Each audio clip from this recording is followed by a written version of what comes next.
Bonjour à tous et bienvenue en Alsace pour essayer la grande sœur de la Fiat 500e, la Fiat 600e. Vous le voyez, un petit SUV qui comble pourtant un trou qui est gigantesque dans la gamme du constructeur italien. En effet, c'est un véhicule du segment B. Le segment B représente en France 50% des ventes de voitures. Il fallait donc pour Fiat mettre tous les atouts de son côté, une bouille qui ressemble qu'à le sex appeal de la 500, il faut le dire, et puis une base technique que la voiture partage avec la voiture de l'année 2023.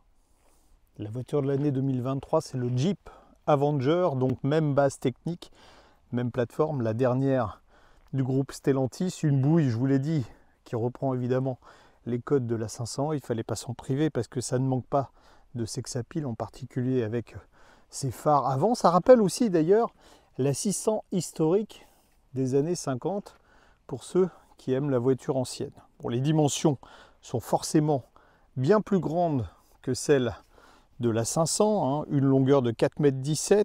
À titre de comparaison, c'est 54 cm de plus que la 500, mais c'est aussi 9 cm de moins que la 500X qu'elle remplace. Le E, c'est pour électrique, puisque ce modèle ne sera pour le moment disponible qu'avec une motorisation 100% électrique. Un peu plus tard, une version hybride devrait arriver, sans doute en 2024. C'est une voiture italienne, on en est fier chez Fiat, avec le drapeau italien à l'arrière. Ce serait peut-être bien de faire ça sur les françaises. Red, ça ne fait pas référence à la couleur de la voiture, même si Fiat ne propose plus de coloris tristes. Hein. On a dit le gris, ça ne va pas aux voitures italiennes, donc il faut des couleurs vives, pétillantes. Donc sur la finition de base, on a 3 coloris au choix. On a 4 coloris sur la version haut de gamme, la Prima. Et puis alors, j'ai choisi volontairement ce modèle haut de gamme pour le tarif, certes, mais aussi parce que on a des roues de 16 pouces qui sont largement suffisantes et qui offriront, on va le voir, un confort assez douillet. Cette 600 se veut familiale avec un coffre sur le modèle électrique de 360 litres, assez logeable comme vous le voyez. Je vous l'ai dit, c'est la même base technique que l'Avenger. En revanche, l'habitabilité est plus importante, principalement place arrière ou sur le modèle américain avec des guillemets, puisqu'il est fabriqué en Italie, est un peu moins généreux, en particulier à l'espace au genou. Ici, on a 3 cm de plus de disponible. En jargon technique, cette plateforme s'appelle ECMP2, c'est la dernière version disponible, donc on a les derniers raffinements sur cette 600e, en particulier un nouveau moteur qui développe 156 chevaux, qui consomme un peu moins que l'ancien de 136 chevaux, et puis une nouvelle batterie lithium-ion. C'est une chimie qui est un peu plus évoluée, c'est du NMC 811. Bon, je vous laisserai aller voir les autres vidéos où je vous explique ce que c'est que le NMC 811. On a une capacité utile de 51 kWh, ce qui doit nous permettre normalement de faire plus de 400 km en cycle mixte selon l'homologation WLTP évidemment. Si vous aimez le traitement de l'habitacle de la 500, vous allez être ravi parce que cette 600e reprend les codes de la 500 électrique, bon déjà avec un bandeau qui est de la couleur de la carrosserie et puis le fameux compteur rond, une instrumentation numérique de 7 pouces avec un écran multimédia qui est déjà assez généreux avec pas mal de fonctions. Vous n'avez pas de navigation inclus, mais c'est pas grave parce que désormais, là moi j'ai Android Auto, mais si vous avez Apple CarPlay, ça marche très bien, même sans fil. On a des petites touches de raccourci pour arriver au menu. Merci Stellantis de s'être trompé autrefois sur la 308. Et pour la clim, des boutons physiques. Précisons que même sur le modèle de base, on a une pompe à chaleur, ce qui permettra d'augmenter l'autonomie. Bon, je ne suis pas un grand fan, hein, les commandes des vitesses, c'est là, avec une seule position pour la récupération d'énergie. On n'a pas non plus négligé les aspects pratiques avec des grands vide-poche. Ici, on peut même mettre son téléphone. Normalement, là, il y a un cache qui est aimanté, mais il a été piqué sur les voitures d'essai. Le volant 2 branches ressemble à celui de la 500. On ne s'en plaindra pas, il est très agréable au toucher. C'est le petit côté écolo de l'auto. Les sièges, au demeurant confortables, sont faits avec des bouteilles de plastique recyclées. Le tissu est fait comme ça. Il faut 20 bouteilles. On note que l'équipement est très complet dès le modèle de base avec 4 vitres et des rétros électriques. On ne l'a pas montré tout à l'heure quand on était devant la voiture, mais on a des projecteurs LED. On a donc le système infodivertissement avec un large écran 10,25 pouces, le démarrage sans clé, 6 airbags, un système anti-collision, etc., etc.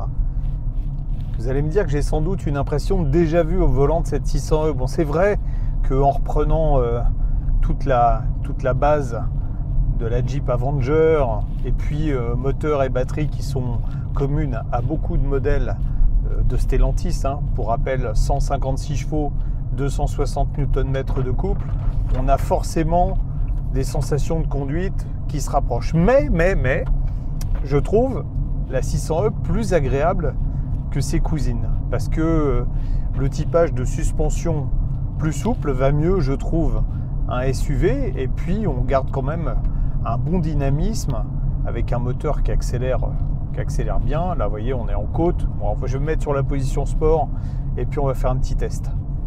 On profite de la puissance maxi, les 156 chevaux sur la position sport, ou lorsque on accélère à fond, que ce soit en éco ou en normal.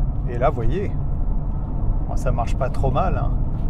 0 à 100 en 9 secondes. Et surtout, ce que je trouve très sympathique, c'est que on a un châssis qui reste quand même équilibré malgré le typage confort. Vous voyez, ça ne se vautre pas dans les virages. Le maintien de caisse est bon, et puis on peut accélérer très tôt, ça motorise bien. Franchement, c'est un véhicule qui est très agréable à conduire. On n'imagine pas du tout que ça pèse pas loin de 1600 kg. Un excellent travail, le châssis était très bon, mais je trouve que le compromis là qui a été trouvé par les ingénieurs châssis de Fiat est sans doute le meilleur de toute la famille.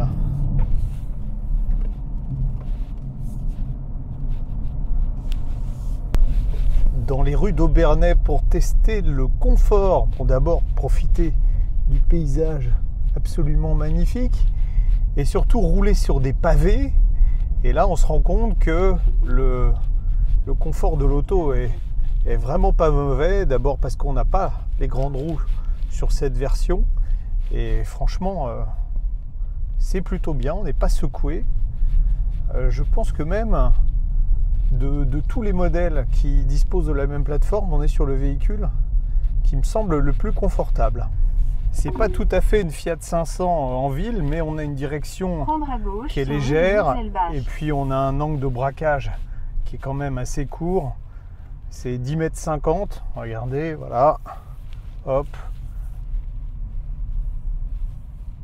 Et voilà, et l'addition des deux fait que ça reste un véhicule très agréable à utiliser en ville. On est à 110 km/h sur l'autoroute avec cette Fiat 600e pour mesurer le niveau de bruit à l'intérieur. Alors vous allez me dire, oui, ça dépend en fait du revêtement, et le fait est que là on a un revêtement qui est un peu plus sonore que ceux sur lesquels je fais habituellement mes mesures quand je suis en région parisienne. Mais malgré ça, on a une valeur moyenne de 64,1 décibels. C'est très bon parce que là on a quelques remontées de bruit de roulement qu'on n'a pas sur un revêtement plus lisse. Donc franchement, c'est une voiture très silencieuse. Une petite portion d'autoroute à 130 km/h pour mesurer la consommation. Quand je suis rentré sur la zone limitée à 130, j'ai mis le TripMaster à 0. On est à 20,3 kWh au 100 km, c'est assez raisonnable. Bon, préciser quand même que les conditions météo sont idéales. Il n'y a pas de vent latéral, il ne fait pas froid, il ne fait pas chaud. Et puis, vous voyez, il n'y a pas trop de trafic, donc il n'y a pas d'accélération et de ralentissement. Mais c'est plutôt pas mal.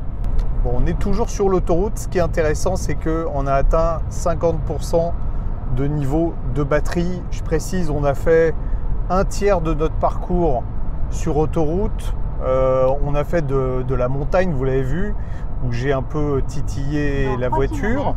prendre la Et sortie en direction de on a une l'A33. consommation moyenne de 14,5 kWh au 100 km, c'est remarquable. Ce qui veut dire que là, on a fait 188 km, on n'est pas loin des 400 km revendiqués. C'est franchement une bonne surprise.